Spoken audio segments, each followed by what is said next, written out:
ಅರಣ್ಯಕಾಂಡ ಅಧ್ಯಾಯ 21.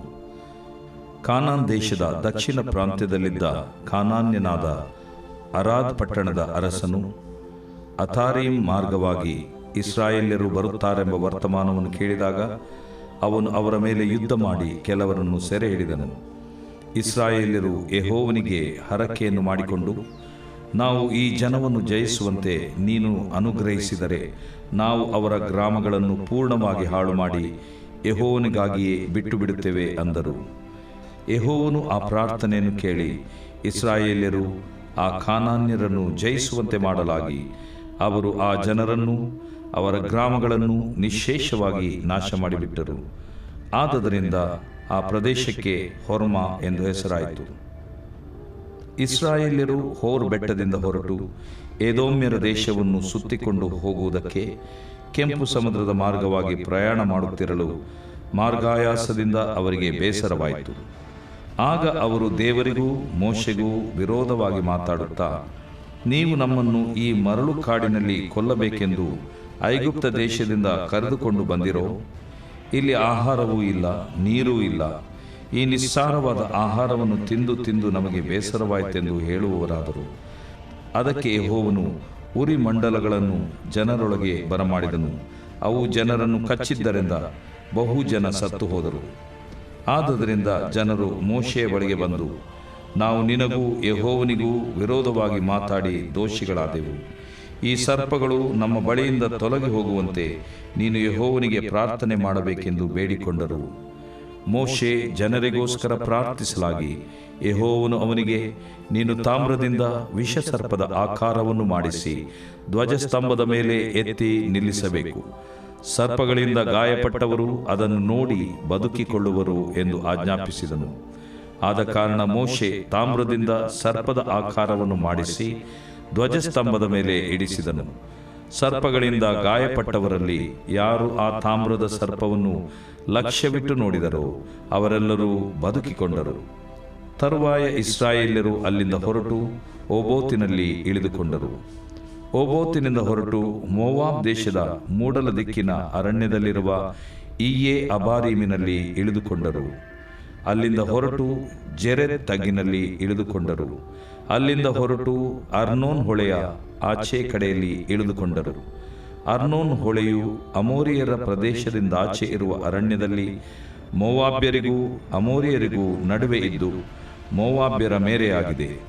ಅದಕ್ಕನುಗುಣವಾಗಿ ಯೆಹೋವ ವಿಜಯ ಎಂಬ ಗ್ರಂಥದಲ್ಲಿ ಸೂಫಕ್ಕೆ ಸೇರಿದ ವಾಹೇಬನ್ನು, ಅರ್ನೋನ್ ಹೊಳೆಗೆ ಕೂಡುವ ಹಳ್ಳಗಳನ್ನು, ಆರ್ ಪಟ್ಟಣದ ತನಕ ಮೋವಾಬಿನ ಮೇರೆಯಾಗಿರುವ ಕೊರಕಲನ್ನು ದಾಟಿದ್ದಾಯಿತು ಎಂದು ಬರೆದದೆ.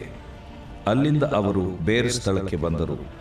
ಜನರನ್ನು ಕೂಡಿಸಿಕೋ, ನಾನು ಅವರಿಗೆ ಜಲಾಧಾರವನ್ನುಂಟು ಮಾಡಿಕೊಡುವೆನು ಎಂದು ಯೆಹೋವನು ಮೋಶೆಗೆ ಹೇಳಿದ ಮಾತು ಇಲ್ಲಿನ ಬಾವಿಯ ವಿಷಯವಾದದ್ದೇ. ಆ ಕಾಲದಲ್ಲಿ ಇಸ್ರಾಯೇಲ್ಯರು ಈ ಹಾಡನ್ನು ಗಾನ ಮಾಡಿದರು. ಏನೆಂದರೆ, ಬಾವಿಯೇ ಉಕ್ಕುತ್ತಾ ಬಾ, ಜನರೇ ಉಲ್ಲಾಸದಿಂದ ಗಾನ ಮಾಡಿರಿ. ಇದು ಪ್ರಧಾನರು ದಂಡಗಳಿಂದ ತೋಡಿದ ಬಾವಿ, ಇದು ಜನಾಧಿಪತಿಗಳು ಕೋಲುಗಳಿಂದ ಅಗಿದ ಬಾವಿ ಎಂಬುದೇ. ಅವರು ಅರಣ್ಯವನ್ನು ಬಿಟ್ಟು ಮತ್ತಾನಕ್ಕೂ, ಮತ್ತಾನದಿಂದ ನಹಲೀಯೇಲಿಗೂ, ನಹಲೀಯೇಲಿನಿಂದ ಬಾಮೋತಿಗೂ ಬಂದರು. ಬಾಮೋತಿನಿಂದ ಮೋವಾಬ್ಯರ ಬಯಲಿನ ಪ್ರದೇಶದಲ್ಲಿರುವ ತಗ್ಗಿಗೆ, ಅಂದರೆ ಪೆಸ್ಗಾ ಎಂಬ ಬೆಟ್ಟದ ಸೀಮೆಯ ಅಂಚಿಗೆ ಬಂದರು. ಆ ಬೆಟ್ಟದ ಮೇಲಿನಿಂದ ಕೆಳಗಿರುವ ಯೆಷಿಮೋನ್ ಎಂಬ ಅರಣ್ಯ ಪ್ರದೇಶವು ಕಾಣಿಸುತ್ತದೆ. ಇಸ್ರಾಯೇಲ್ಯರು ಅಮೋರಿಯರ ಅರಸನಾದ ಸಿಹೋನನ ಬಳಿಗೆ ದೂತರನ್ನು ಕಳುಹಿಸಿ, ನಿನ್ನ ದೇಶವನ್ನು ದಾಟಿ ಹೋಗುವುದಕ್ಕೆ ನಮಗೆ ಅಪ್ಪಣೆಯಾಗಬೇಕು. ನಾವು ಹೊಲಗಳಲ್ಲಿ ಆಗಲಿ ದ್ರಾಕ್ಷಿ ತೋಟಗಳಲ್ಲಿ ಆಗಲಿ ಹೋಗುವುದಿಲ್ಲ, ಬಾವಿಗಳ ನೀರನ್ನು ಕುಡಿಯುವುದಿಲ್ಲ. ನಿನ್ನ ದೇಶವನ್ನು ದಾಟುವವರೆಗೂ ರಾಜಮಾರ್ಗದಲ್ಲಿಯೇ ನಡೆದು ಹೋಗುವೆವು ಎಂದು ಹೇಳಿಸಿದರು. ಆದರೆ ತನ್ನ ಸೀಮೆಯನ್ನು ದಾಟಿ ಹೋಗುವುದಕ್ಕೆ ಸಿಹೋನನು ಇಸ್ರಾಯೇಲ್ಯರಿಗೆ ಅಪ್ಪಣೆ ಕೊಡದೆ ತನ್ನ ಜನರೆಲ್ಲರನ್ನೂ ಕೂಡಿಸಿಕೊಂಡು ಅವರನ್ನು ಎದುರಿಸುವುದಕ್ಕೆ ಅರಣ್ಯಕ್ಕೆ ಹೊರಟು ಯಹಚಕ್ಕೆ ಬಂದು ಅವರೊಡನೆ ಯುದ್ಧ ಮಾಡಿದನು. ಇಸ್ರಾಯೇಲ್ಯರು ಅವನ ಜನರನ್ನು ಸೋಲಿಸಿ ಕತ್ತಿಯಿಂದ ಸಂಹರಿಸಿ ಅರ್ನೋನ್ ಹೊಳೆ ಮೊದಲುಗೊಂಡು ಯಬ್ಬೋಕ್ ಹೊಳೆಯವರೆಗೂ ಅಮ್ಮೋನಿಯರ ಮೇರೆಯವರೆಗೂ ಸೀಹೋನನ ದೇಶವನ್ನೆಲ್ಲ ಸ್ವಾಧೀನ ಮಾಡಿಕೊಂಡರು. ಅಮ್ಮೋನಿಯರ ಮೇರೆ ಬಲವುಳ್ಳದ್ದಾಗಿತ್ತು. ಇಸ್ರಾಯೇಲ್ಯರು ಈ ಪಟ್ಟಣಗಳನ್ನೆಲ್ಲ ವಶ ಮಾಡಿಕೊಂಡರು. ಅವರು ಹೆಷ್ಬೋನಿನಲ್ಲಿಯೂ ಅದಕ್ಕೆ ಸೇರಿದ ಗ್ರಾಮಗಳಲ್ಲಿಯೂ ಅಮೋರಿಯರ ಬೇರೆ ಎಲ್ಲ ಊರುಗಳಲ್ಲಿಯೂ ವಾಸಿಸಿದರು. ಹೆಷ್ಬೋನ್ ಪಟ್ಟಣವು ಅಮೋರಿಯರ ಅರಸನಾದ ಸಿಹೋನನ ರಾಜಧಾನಿ. ಅವನು ಮೋವಾಬ್ಯರ ಪೂರ್ವದ ಅರಸನ ಮೇಲೆ ಯುದ್ಧ ಮಾಡಿ ಅರ್ನೋನ್ ಹೊಳೆಯವರೆಗೂ ಅವನ ದೇಶವನ್ನೆಲ್ಲ ಸ್ವಾಧೀನ ಮಾಡಿಕೊಂಡಿದ್ದನು. ಕವಿಗಳು ಹೇಳಿದ ಪದ್ಯವು ಇದರ ವಿಷಯವಾದದ್ದೇ. ಅದೇನೆಂದರೆ, ಹೆಷ್ಬೋನಿಗೆ ಬಂದು ಅದನ್ನು ಹೊಸತಾಗಿ ಕಟ್ಟಬೇಕು, ಸಿಹೋನನ ಪಟ್ಟಣವನ್ನು ಪುನಃಸ್ಥಾಪನೆ ಮಾಡಬೇಕು. ಸಿಹೋನನ ಪಟ್ಟಣವಾದ ಹೆಷ್ಬೋನಿನಿಂದ ಅಗ್ನಿ ಜ್ವಾಲೆ ಹೊರಟು ಮೋವಾಬ್ಯರ ರಾಜಧಾನಿಯಾದ ಆರ್ ಎಂಬ ಪಟ್ಟಣವನ್ನು, ಅರ್ನೋನ್ ಹೊಳೆಯ ಬಳಿಯಲ್ಲಿರುವ ಪೂಜಾ ಸ್ಥಳಗಳ ದೇವತೆಗಳನ್ನು ದಹಿಸಿಬಿಟ್ಟಿತು. ಮೋವಾಬ್ಯರೇ, ನಿಮ್ಮ ಗತಿಯೇನೆಂದು ಹೇಳಲಿ? ಕೆಮೋಷಿನ ಭಕ್ತರೇ, ನಿಮಗೆ ದುರ್ಗತಿಯುಂಟಾಯ್ತಲ್ಲ. ಆತನು ತನ್ನ ಗಂಡು ಮಕ್ಕಳನ್ನು ದೇಶಭ್ರಷ್ಟರನ್ನಾಗಿಯೂ ತನ್ನ ಹೆಣ್ಣು ಮಕ್ಕಳನ್ನು ಸೆರೆಯವರನ್ನಾಗಿಯೂ ಮಾಡಿದ್ದಾನಲ್ಲ. ಅಮೋರಿಯರ ಅರಸನಾದ ಸಿಹೋನನಿಗೆ ಸೆರೆಯವರಾದರು. ನಾವು ಅವರನ್ನು ಬಾಣದಿಂದ ಹೊಡೆದೆವು. ಹೆಷ್ಬೋನಿನಿಂದ ದೀಬೋನಿನವರೆಗೂ ಎಲ್ಲ ನಾಶವಾಯಿತು. ಮೇದೆಬ ಊರಿನ ನೆರೆಯಲ್ಲಿರುವ ನೋಫಹದ ತನಕ ಹಾಳು ಮಾಡಿಬಿಟ್ಟೆವು ಎಂಬುದೇ. ಹೀಗೆ ಇಸ್ರಾಯೇಲ್ಯರಿಗೆ ಅಮ್ಮೋನಿಯರ ದೇಶದಲ್ಲಿ ನಿವಾಸ ಉಂಟಾಯಿತು. ಅದಲ್ಲದೆ ಮೋಶೆ ಗೂಢಚಾರರ ಮೂಲಕ ಯಗ್ಜೇರನ್ನು ಪರೀಕ್ಷಿಸಿದ ಮೇಲೆ ಇಸ್ರಾಯೇಲ್ಯರು ಅದರ ಗ್ರಾಮಗಳನ್ನು ವಶಪಡಿಸಿಕೊಂಡು ಅಲ್ಲಿದ್ದ ಅಮೋರಿಯರನ್ನು ಹೊರಡಿಸಿಬಿಟ್ಟರು. ಇಸ್ರಾಯೇಲ್ಯರು ಹಿಂದಿರುಗಿ ಬಾಷಾನಿನ ಮಾರ್ಗವಾಗಿ ಹತ್ತಿ ಹೋಗಲಾಗಿ, ಬಾಷಾನಿನ ಅರಸನಾದ ಓಗನು ತನ್ನ ಜನರೆಲ್ಲರೊಡನೆ ಅವರಿಗೆ ವಿರೋಧವಾಗಿ ಯುದ್ಧ ಮಾಡುವುದಕ್ಕೆ ಎದ್ರೈ ಊರಿಗೆ ಹೊರಟು ಬಂದನು. ಯೆಹೋವನು ಮೋಶೆಗೆ, ಅವನಿಗೆ ಭಯಪಡಬೇಡ, ನಾನು ಅವನನ್ನೂ ಅವನ ಸಮಸ್ತ ಜನರನ್ನು ಅವನ ದೇಶವನ್ನು ನಿನಗೆ ಕೈವಶ ಮಾಡಿಕೊಟ್ಟಿದ್ದೇನೆ. ನೀನು ಹೆಷ್ಬೋನಿನಲ್ಲಿದ್ದ ಅಮೋರಿಯರ ಅರಸನಾದ ಸಿಹೋನನಿಗೆ ಮಾಡಿದ ಪ್ರಕಾರವೇ ಇವರಿಗೂ ಮಾಡಬೇಕು ಎಂದು ಹೇಳಿದನು. ಆದ ಕಾರಣ ಇಸ್ರಾಯೇಲ್ಯರು ಅವನನ್ನು, ಅವನ ಮಕ್ಕಳನ್ನು, ಅವನ ಜನರೆಲ್ಲರನ್ನೂ ಒಬ್ಬರಾದರೂ ಉಳಿಯದಂತೆ ಹತಮಾಡಿ ಅವನ ದೇಶವನ್ನು ಸ್ವಾಧೀನಪಡಿಸಿಕೊಂಡರು. ದೇವರು ಪ್ರೀತಿಸುವ ಪ್ರೀತಿಯ ಬಿಗ್ ಜೆ ಟಿವಿ ವೀಕ್ಷಕರಿಗೆ ನಮ್ಮ ಕರ್ತನಾದ ಯೇಸು ಕ್ರಿಸ್ತನ ಹೆಸರಿನಲ್ಲಿ ಸ್ವಾಗತ ಬಯಸ್ತೇವೆ. ಬನ್ನಿರಿ, ದೇವರ ಅಮೂಲ್ಯವಾದ ವಾಕ್ಯವನ್ನು ನಾವು ಈಗ ಅಧ್ಯಯನ ಮಾಡಿಕೊಳ್ಳೋಣ. ಇಂದಿನ ನಮ್ಮ ಅಧ್ಯಯನ Aranyakanda, the book of numbers, chapter 21. Aranyakanda 21ನೇ ಅಧ್ಯಾಯವನ್ನು ನಾವು ಅಧ್ಯಯನ ಮಾಡಿಕೊಳ್ಳಲಿಕ್ಕಿದ್ದೇವೆ. ಅಧ್ಯಾಯ 21 ಮತ್ತು 20ನೇ ಅಧ್ಯಾಯ ನಾವು ನಡೆದಂಥದ್ದನ್ನು ಸ್ವಲ್ಪ ರೀಕ್ಯಾಪ್ ಮಾಡಿಕೊಳ್ಳೋಣ, ಏನು ನಡೀತೆ ಅಂತ ಹೇಳ್ಬಿಟ್ಟು. ಯಾರೋ ಒಬ್ಬರು ನನಗೆ ಭಾಳ ವರ್ಷಗಳ ಹಿಂದೆ ಕೇಳಿದರು, ಏನದು ಬಂಡೆ ಜೊತೆಯಲ್ಲಿ ಮಾತಾಡು ಅಂತ ಹೇಳ್ದ, ಆಜ್ಞಾಪಿಸಂತ ದೇವರು ಹೇಳಿದ. ಆದರೆ ಮೋಶೆ ಬಂಡೆಗೆ ಹೊಡೆದ, ಮಾತಾಡಂದಿದ್ದಕ್ಕೆ ಹೊಡೆದ 2 ಸಾರಿ. ಅದರಲ್ಲಿ ಏನು ಅಂಥ ಸೀರಿಯಸ್ ಎಂಬುದಾಗಿ ಯಾರೋ ಒಬ್ಬರು ಕೇಳಿದರು. ಅದಕ್ಕೆ ದೇವರು ಯಾಕೆ ಕಾನಾನ್ ದೇಶಕ್ಕೆ ನೀನು ಬರಬಾರ್ದು ಅಂತ ಮೋಶೆಗೆ ಹೇಳ್ದ ಅಂತ. ಆ ಒಂದು ಪ್ರಶ್ನೆಗೆ ಉತ್ತರ ನಾವು ಮೊದಲನೇ ಕೊರಿಂಥದ 10ನೇ ಅಧ್ಯಾಯ, ಮೊದಲನೇ ಕೊರಿಂಥದವರಿಗೆ ಬರೆದ ಪತ್ರಿಕೆ 10ನೇ ಅಧ್ಯಾಯದಲ್ಲಿ ಇರುವಂಥ ಒಂದು ವಾಕ್ಯ. ಪ್ರಿಯ ವೀಕ್ಷಕರೇ, ನಿಮಗೋಸ್ಕರವಾಗಿ ನಾನು ಓದ್ತೇನೆ, ಕೇಳಿಸ್ಕೊಳ್ರಿ. ಅವರೆಲ್ಲರೂ ದೈವಿಕವಾದ ಒಂದೇ ಆಹಾರವನ್ನು ತಿಂದರು. ಯಾರು? ಇಸ್ರಾಯೇಲರು. ಅವರೆಲ್ಲರೂ ದೈವಿಕವಾದ ಒಂದೇ ನೀರನ್ನು ಕುಡಿದರು. ಯಾರು? ಇಸ್ರಾಯೇಲರು. ಮೊದಲನೇ ಕೊರಿಂಥ 10:4, ಫಸ್ಟ್ ಕೊರಿಂಥಿಯನ್ಸ್ 10:4. ಹೇಗೆಂದರೆ ಅವರ ಹಿಂದೆ ಹೋಗುತ್ತಿದ್ದ ದೈವಿಕವಾದ ಬಂಡೆಯೊಳಗಿಂದ ಬಂದ ನೀರನ್ನು ಕುಡಿಯುತ್ತಿದ್ದರು. ಬಂಡೆ ಎಲ್ಲಾದರೂ ಹೋಗುತ್ತದೆಯೋ? ಆದರೆ ಬೈಬಲ್ನಲ್ಲಿ ಏನಿದೆ? ಅವರ ಹಿಂದೆ ಹೋಗುತ್ತಿದ್ದ ದೈವಿಕವಾದ ಬಂಡೆ. ಹಾಗಾದರೆ ಅದು ಚಲಿಸುವ ಬಂಡೆಯಾಗಿತ್ತು, ಒಂದೇ ಕಡೆ ಇರಲಿಲ್ಲ ಬಂಡೆ. ಅವರು ಎಷ್ಟು ಕಡೆ, ಸುಮಾರು 40 ಕಡೆ ಹೋದ್ರಲ್ಲ, 40 ಕಡೆನೂ ಈ ಬಂಡೆ ಹೋಗ್ತಿತ್ತು. ಅವರ ಹಿಂದೆ 50-60 ಲಕ್ಷ ಜನರ ಹಿಂದೆ ಹೋಗುತ್ತಿದ್ದ ಬಂಡೆ ಎಂಬುದಾಗಿ ನಾವು ನೋಡ್ತೇವೆ. ಇನ್ನೊಂದು ಶಾಕಿಂಗ್ ನ್ಯೂಸ್ ಏನಂತ ಹೇಳಿದ್ರೆ, ಅದೇ 4ನೇ ವಚನದಲ್ಲಿ ಆ ಬಂಡೆ ಕ್ರಿಸ್ತನೇ. ಕ್ರಿಸ್ತನ ಅವರ ಹಿಂದೆ ಹೋಗ್ತಿದ್ದನು. ಕ್ರಿಸ್ತನು ಒಂದು ಸಾರಿ ಸಾಯಬೇಕು, ಆದರೆ ಮೋಶೆ 2 ಸಾರಿ ಆ ಬಂಡೆಯನ್ನು ಹೊಡೆದ್ರಿಂದ ಕ್ರಿಸ್ತನು 2 ಸಾರಿ ಸಾಯಬೇಕೆಂಬುದಾಗಿ ಒಂದು ಪ್ರವಾದನೆಯೇ ಹೆಚ್ಚು ಕಡಿಮೆ ಆಗಿಬಿಡ್ತದೆ. ಅದು ಗಂಭೀರವಾದ ವಿಷಯ ಅಲ್ವೇ? ಆದ ಕಾರಣ ದೇವರು ಮೋಶೆಗೆ ನೀನು ಕಾನಾನ್ ದೇಶ ಸೇರಬಾರ್ದು ಎಂಬುದಾಗಿ ಹೇಳಿದರು. ಅದು ಗಂಭೀರವಾದ ಶಿಕ್ಷೆ ಅಲ್ವಾ? ಆದರೆ ಅದೇ ಸಂದರ್ಭದಲ್ಲಿ ಅದು ದೊಡ್ಡ ಶಿಕ್ಷೆನೇ. ಆದರೂ ಅದೇ ಸಂದರ್ಭದಲ್ಲಿ ದೇವರ ದೊಡ್ಡ ಪ್ರೀತಿ ಕೃಪೆಯನ್ನು ತಿಳ್ಕೊಳ್ಬೇಕಾ? ಸೇರಬಾರ್ದು ಅಂತ ಹೇಳಿದ ದೇವರು. ಆದರೆ ಅನಂತರ ಮೋಶೆಯನ್ನು ಆ ಕಾನಾನ್ ದೇಶದಲ್ಲಿ ಪ್ರವೇಶಿಸುವಂತೆ ಮಾಡಿದ. ಎಲ್ಲಿ ಅಂತ ಕೇಳ್ತೀರಾ? ಮತ್ತಾಯನ ಬರೆದ ಸುವಾರ್ತೆ 17ನೇ ಅಧ್ಯಾಯದಲ್ಲಿ ಮೋಶೆ ಯೇಸು ಕ್ರಿಸ್ತನನ್ನು ಎಲಿಯನೊಂದಿಗೆ ಸೇರಿ ಕಾನಾನ್ ದೇಶದಲ್ಲಿ ಆ ರೂಪಾಂತರ ಪರ್ವತದಲ್ಲಿ ಮಾತಾಡಲಿಲ್ವ? ಹಾಗಾದರೆ ದೇವರು ಎಷ್ಟು ದೊಡ್ಡ ಮನಸ್ಸು ಇರುವ ಆತ.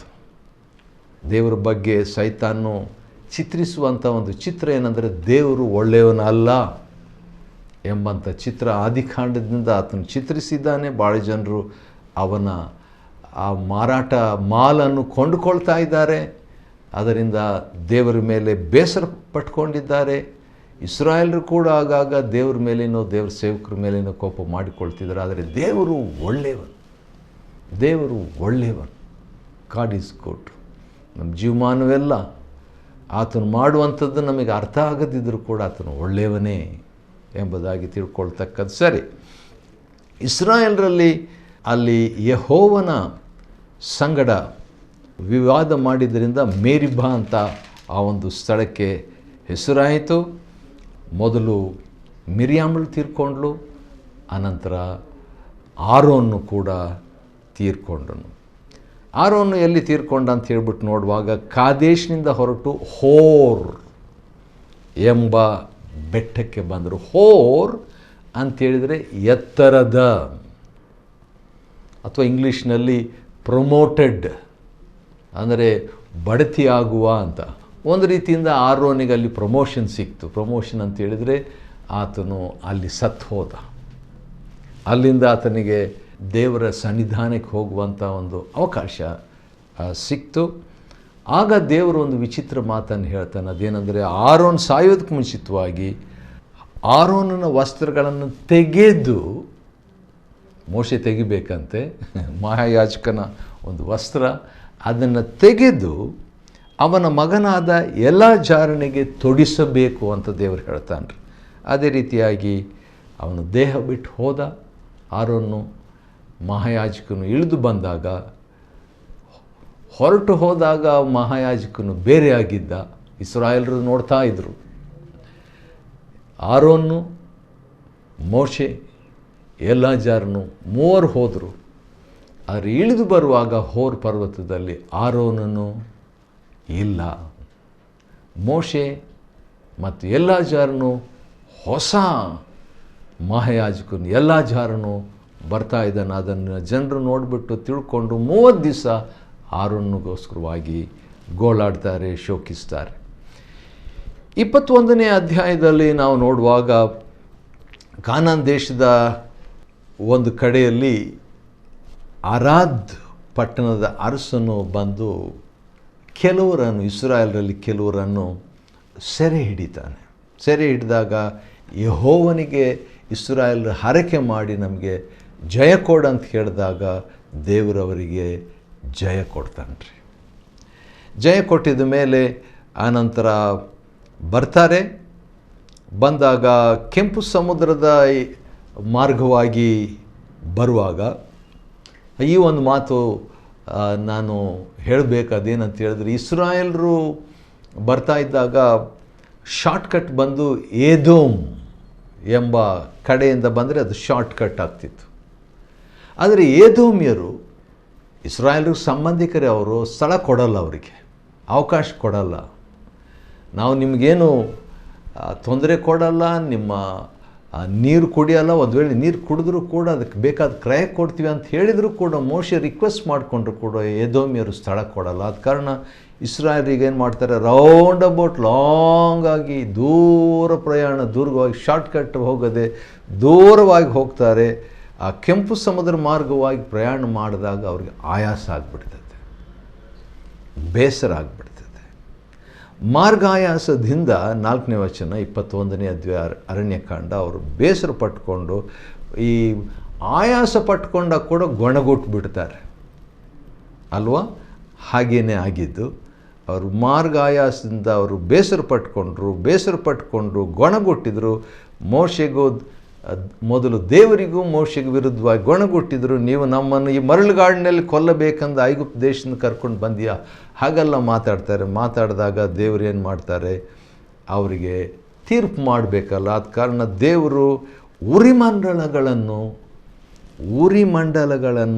ಜನರೊಳಗೆ ಬರಮಾಡಿದಾಗ ಅವು ಬಂದು ಜನರನ್ನು ಕಚ್ಚಿದ್ದರಿಂದ ಭಾಳ ಜನ, ವಿಷಸರ್ಪ ಕಚ್ಚಿದ್ದರಿಂದ ಭಾಳ ಜನರು ಸತ್ತು ಹೋಗ್ತಾರೆ. ಆಮೇಲೆ ಅವ್ರು ಪಶ್ಚಾತ್ತಾಪ ಪಟ್ಟು ಯೆಹೋವನಿಗೆ ವಿರುದ್ಧವಾಗಿ ನಾವು ಮಾತಾಡಿ ದೋಷಿಗಳಾದೆವು. ಆದ ಕಾರಣ ಈ ಒಂದು ಹಾವುಗಳು, ಸರ್ಪಗಳು ನಮ್ಮಿಂದ ತೊಲಗಬೇಕಂತ ಹೇಳ್ಬಿಟ್ಟು ಪ್ರೇಯರ್ ಮಾಡು ಅಂತ ಹೇಳಿದಾಗ ಅದೇ ರೀತಿಯಾಗಿ ಅವ್ರು ಪ್ರಾರ್ಥನೆ ಮಾಡ್ತಾರೆ. ಮೋಶೆ ಜನರಿಗೋಸ್ಕರವಾಗಿ ಪ್ರಾರ್ಥನೆ ಮಾಡಿದಾಗ ದೇವರು ಹೇಳಿದ್ದು, ನೀನು ತಾಮ್ರದಿಂದ ವಿಷಸರ್ಪದ ಆಕಾರವನ್ನು ಮಾಡಿಸಿ ಧ್ವಜಸ್ತಂಭದ ಮೇಲೆ ಎತ್ತಿ ನಿಲ್ಲಿಸಬೇಕು. ಸರ್ಪಗಳಿಂದ ಗಾಯಪಟ್ಟವರೆಲ್ಲರೂ ಅದನ್ನು ನೋಡಿದರೆ ಅವ್ರಿಗೆ ವಾಸಿ ಆಗಿಬಿಡ್ತದೆ ಎಂಬುದಾಗಿ. ತಾಮ್ರ ಸರ್ಪವನ್ನು ಅರಣ್ಯದಲ್ಲಿ ಎತ್ತಿ ಹಿಡಿದಾಗ ಅದನ್ನು ಯಾರ್ಯಾರು ವಿಷದಿಂದ ಸಾಯ್ತಾ ಇದ್ದಾರೆ ಅಂಥವ್ರು ಆ ಕಡೆ ನೋಡಿದರೆ ಅಷ್ಟೇ, ಏನಾದರೂ ಮಾಡೋದಿಲ್ಲ, ನೋಡಿದರೆ ಅವರಿಗೆ ಯಾರೆಲ್ಲ ನೋಡಿದರೂ ಅವರು ಬದುಕಿಕೊಂಡರು.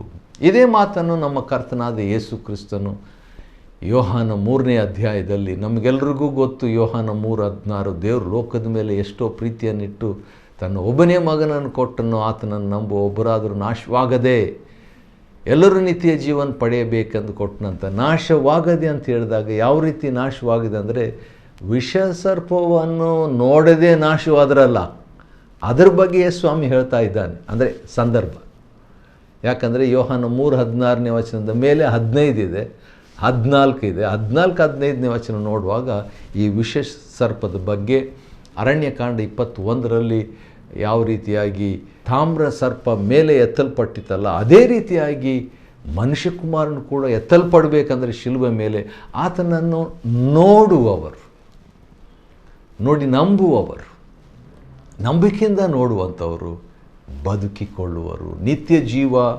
ಹೊಂದುವರು. ಆವಾಗ ನೋಡಿದಂಥವರು ಬದುಕಿಕೊಂಡ್ರು, ಆನಂತರ ಸತ್ತು ಹೋದರು ದೈಹಿಕವಾಗಿ. ಆದರೆ ಈಗ ಯೇಸು ಕ್ರಿಸ್ತನನ್ನು ನಂಬಿಕೆಯಿಂದ ನೋಡುವಂಥವರು, ಶಿಲುಬೆಗೆ ಹಾಕಲ್ಪಟ್ಟ ಯೇಸುವನ್ನು ನೋಡುವಂಥವರು, ಅವರು ನಿತ್ಯ ಜೀವವನ್ನು ಪಡೆಯೋರಾಗ್ತಾರೆ. ತರುವಾಯ ಇಸ್ರಾಯೇಲ್ರು ಅಲ್ಲಿಂದ ಹೊರಟು ಓಬೋತಿನಲ್ಲಿ ಇಳ್ಕೊಂಡ್ರು. ಅಲ್ಲಿಂದ ಹಾಗೆ ಬಂದಾಗ ಒಂದು ಯೆಹೋವ ವಿಜಯ ಒಂದು ಹಾಡು ಹಾಡ್ತಾರೆ 14ನೇ ವಚನದಲ್ಲಿ. ಇದನ್ನು ಯಾವ ಬುಕ್ನಲ್ಲಿ ಬರೆದಿದೆ ಅಂದರೆ ಯೆಹೋವ ವಿಜಯ ಅಥವಾ ಬುಕ್ ಆಫ್ ವಾರ್ಸ್, ಯುದ್ಧಗಳ ಪುಸ್ತಕ, ಯುದ್ಧಗಳ ಗ್ರಂಥ ಎಂಬಂಥ ಪುಸ್ತಕ. ಇದರ ಬಗ್ಗೆ ಯೆಹೋಶುವನ ಗ್ರಂಥದಲ್ಲಿ ಕೂಡ 10ನೇ ಅಧ್ಯಾಯದಲ್ಲಿ ಹೇಳಲಾಗಿದೆ. ಆನಂತರ ಅವರು ಹಾಗೆ ಪ್ರಯಾಣ ಮಾಡ್ತಾ ಇದ್ದಾರೆ. ಮಾಡ್ತಾ ಬರುವಾಗ ಆ ಕಾಲದಲ್ಲಿ ಇಸ್ರಾಯೇಲ್ರು ಅವ್ರಿಗೆ ಹಾಡು ಬಂತದ್ದು. ಯಾಕಂದರೆ 21ನೇ ಅಧ್ಯಾಯದಲ್ಲಿ ಅವರಿಗೆ ಗೊಣಗುಟ್ಟುವಿಕೆ ಬಂತು, ಈಗ ಹಾಡು ಬಂದಿದೆ. ಆ ಹಾಡನ್ನು ಗಾನ ಮಾಡಿ ಹಾಡ್ತಾರೆ 17ನೇ ವಚನದಲ್ಲಿ. ಅನಂತರ ಒಂದು ಯುದ್ಧ, ಏದೋಮ್ಯರು ದಾರಿ ಕೊಡಲಿಲ್ಲ. ಈಗ ಅರಸನಾದ ಸೀಹೋನನ್ನು ಬರ್ತಾನೆ, ಬಂದು ನಾವು ನಿಮ್ಮ ಊರನ್ನು ದಾಟಿ ಹೋಗಬೇಕು, ನಿಮ್ಗೆ ತೊಂದರೆ ಕೊಡೋದಿಲ್ಲ ಅಂತ ಮೋಶೆ ಕಳಿಸಿದ್ರು ಕೂಡ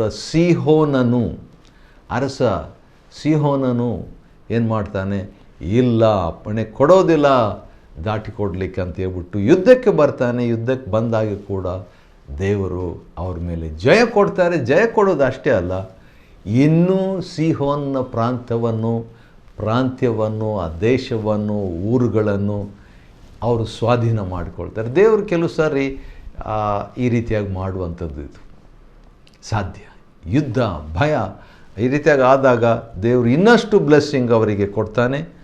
ಮತ್ತು ಅದೇ ರೀತಿಯಾಗಿ ಸೀಹೋನ್ನ ಬಗ್ಗೆ ಅಷ್ಟೇ ಅಲ್ಲ, ಆನಂತರ ಒಂದು ಅಮ್ಮೋನಿಯರ ದೇಶದಲ್ಲಿ ಈ ರೀತಿಯಾಗಿ ಅವರು ಗೆದ್ಕೊಂಡ್ರು, ಸ್ವಾಧೀನ ಮಾಡಿಕೊಂಡ್ರು. ಇಸ್ರಾಯೇಲರು ಹಿಂದಿರುಗಿ ಬಾಷಾನಿನ ಮಾರ್ಗವಾಗಿ ಈಗ ಹತ್ತಿ ಹೋಗಲಾಗಿ ಬಾಷಾನಿನ ಅರಸನು ಯುದ್ಧಕ್ಕೆ ಬರ್ತಾನೆ. ಏದೋಮ್ಯರು ದಾರಿ ಕೊಡಲಿಲ್ಲ, ಸೀಹೋನನು ದಾರಿ ಕೊಡಲಿಲ್ಲ, ಯುದ್ಧಕ್ಕೆ ಬರ್ತಾನೆ.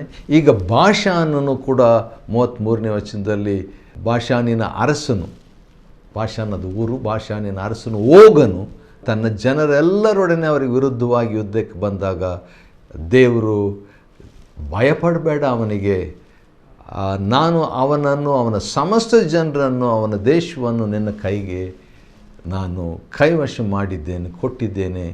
ಸೀಹೋನಿಗೆ ಮಾಡಿದ ಪ್ರಕಾರವೇ ನಾನು ಈ ಓಗನಿಗೂ ಮಾಡ್ತೀನಿ, ಬಾಷಾನಿನ ಅರಸನಿಗೂ ಮಾಡ್ತೀನಿ ಅಂತ ಹೇಳಿದ ಮೇಲೆ ಇನ್ನಷ್ಟು ಆ ಸ್ಥಳವನ್ನು ದೇವರು ಕೊಟ್ಟನು,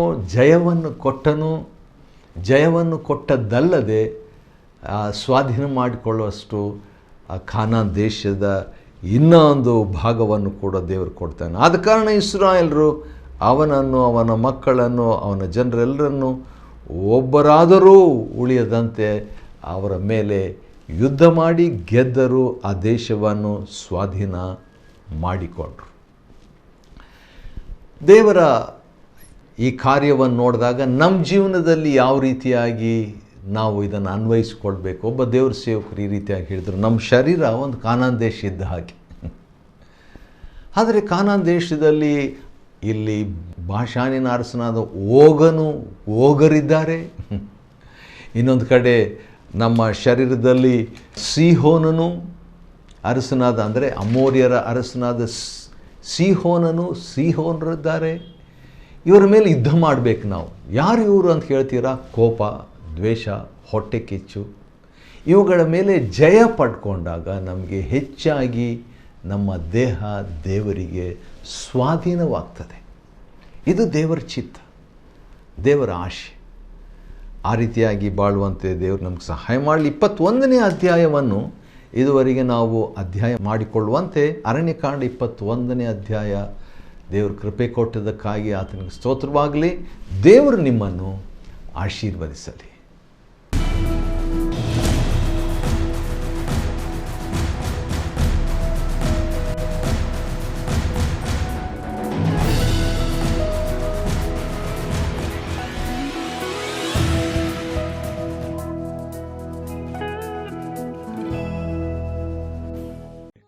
Chapter 21.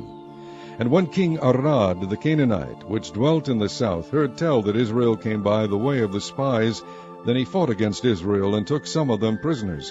And Israel vowed a vow unto the Lord, and said, If thou wilt indeed deliver this people into my hand, then I will utterly destroy their cities. And the Lord hearkened to the voice of Israel, and delivered up the Canaanites, and they utterly destroyed them and their cities, and he called the name of the place Hormah. And they journeyed from Mount Hor by the way of the Red Sea to compass the land of Edom. And the soul of the people was much discouraged because of the way. And the people spake against God and against Moses. Wherefore have ye brought us up out of Egypt to die in the wilderness? For there is no bread, neither is there any water, and our soul loatheth this light bread. And the Lord sent fiery serpents among the people, and they bit the people, and much people of Israel died. Therefore the people came to Moses and said, We have sinned, for we have spoken against the Lord and against thee. Pray unto the Lord that he take away the serpents from us. And Moses prayed for the people. And the Lord said unto Moses, Make thee a fiery serpent, and set it upon a pole, and it shall come to pass that every one that is bitten, when he looketh upon it, shall live. And Moses made a serpent of brass, and put it upon a pole, and it came to pass that if a serpent had bitten any man, when he beheld the serpent of brass, he lived.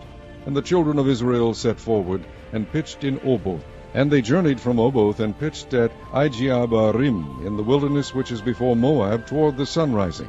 From thence they removed, and pitched in the valley of Zared. From thence they removed, and pitched on the other side of Arnon, which is in the wilderness that cometh out of the coast of the Amorites. For Arnon is the border of Moab, between Moab and the Amorites. Wherefore it is said in the book of the wars of the Lord, what he did in the Red Sea, and in the brooks of Arnon, and at the stream of the brooks that goeth down to the dwelling of Ar, and lieth upon the border of Moab. And from thence they went to Beer, that is the well whereof the Lord spake unto Moses, Gather the people together, and I will give them water. Then Israel sang this song, Spring up, O well, sing ye unto it. The princes digged the well, the nobles of the people digged it, by the direction of the lawgiver, with their staves. And from the wilderness they went to Mattanah. And from Mattanah to Nahaliel, and from Nahaliel to Bamoth. And from Bamoth, in the valley that is in the country of Moab, to the top of Pisgah, which looketh toward Jeshimon. And Israel sent messengers unto Sihon, king of the Amorites, saying, Let me pass through thy land. We will not turn into the fields or into the vineyards. We will not drink of the waters of the well, but we will go along by the king's highway until we be past thy borders. And Sihon would not suffer Israel to pass through his border, but Sihon gathered all his people together, and went out against Israel into the wilderness. And he came to Jahaz, and fought against Israel. And Israel smote him with the edge of the sword, and possessed his land from Arnon unto Jabbok, even unto the children of Ammon. For the border of the children of Ammon was strong. And Israel took all these cities, and Israel dwelt in all the cities of the Amorites, in Heshbon, and in all the villages thereof. For Heshbon was the city of Sihon, the king of the Amorites, who had fought against the former king of Moab, and taken all his land out of his hand, even unto Arnon. Wherefore they that speak in Proverbs say, Come into Heshbon, let the city of Sihon be built and prepared. For there is a fire gone out of Heshbon, a flame from the city of Sihon. It hath consumed Ar of Moab, and the lords of the high places of Arnon. Woe to thee, Moab! Thou art undone, O people of Chemosh. He hath given his sons that escaped, and his daughters into captivity unto Sihon, king of the Amorites.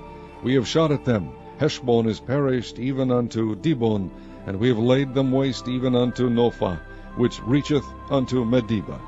Thus Israel dwelt in the land of the Amorites.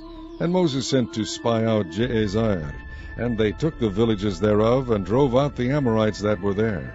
And they turned and went up by the way of Bashan, and Og the king of Bashan went out against them, he and all his people, to the battle of Edrei. And the Lord said unto Moses, Fear him not, for I have delivered him into thy hand, and all his people and his land, and thou shalt do to him as thou didst unto Sihon king of the Amorites, which dwelt at Heshbon. So they smote him, and his sons, and all his people, until there was none left him alive, and they possessed his land.